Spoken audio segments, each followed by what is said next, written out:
शेतकरी मित्रांनो आज बारामतीवरनं आपले मित्र खैरे साहेब श्रीगोंद्यावरनं ॲडव्होकेट वाळुंज साहेब बेलवाडीवरनं संजय पवार सावळवरनं माजी सरपंच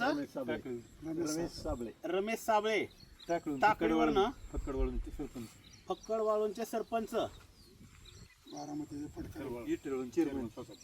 विकास सोसायटीचे चेअरमन विठ्ठल वाळुंज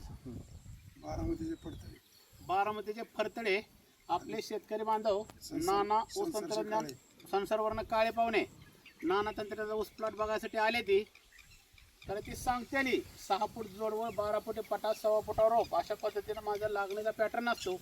अशा पद्धतीने मी शेतकऱ्यांना जाऊन ऊस लावून देत असतो. तर ही शेतकरी बांधव सांगतेले त्यांना कसं वाटलं तर त्यांना पण ऊस करायचं तर ते सांगतेले. ओके साहेब बोला.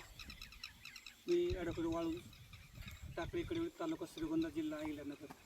आम्ही 5-6 जण आज खास नानाचं ऊस तंत्रज्ञान पाहायला आलो होतो.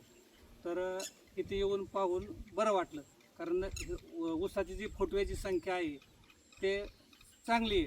20-20, 25-25 आहे एका बॅटाला.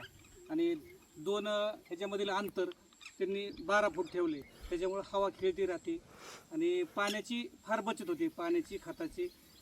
आणि एवढं होऊन उत्पन्नात वाढ होती.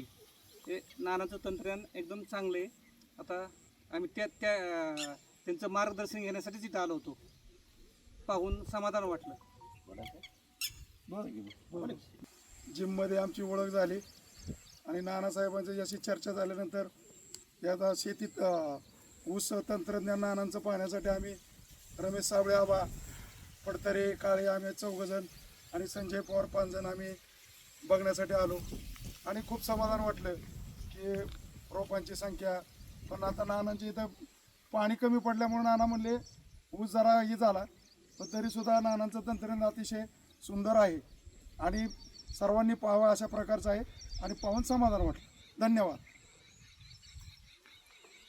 नानांचं ऊस तंत्रज्ञान बघण्यासाठी आम्ही श्रीगोंद्यावरनं बी बाकी शेतकरी मंडळी आल्यात, बारामतीवरनं, भवानीनगरनं सगळीच आम्ही शेतकरी इथं उपस्थित राहिलो. आणि नानाचं तंत्रज्ञान माड्यावरनं आल्यात. अशी सगळीच जवळपास महाराष्ट्रातनं लोक नानाचं तंत्रज्ञान बघायसाठी आलेले आहेत आणि येतात सुद्धा. पण आता आम्ही इथं प्लॉट बघितला असताना 6 फूट जोडवळ आणि 12 फूट मध्ये अंतर, तर हे चांगलं वाटलं, म्हणजे बघून चांगलं वाटलं. आणि शेतकऱ्यांना ह्याचा निश्चितच फायदा होईल असं अपेक्षा वाटते अशी. आणि शेतकऱ्यांनी पाहून म्हणजे लक्ष देऊन नानाचा तंत्रज्ञानाचा वापर केला तर शेतीमध्ये निश्चितच शेतकऱ्याला चांगले दिवस येतील असं वाटतंय मला. जय बाळूमामा, जय श्रीराम. चला बोल.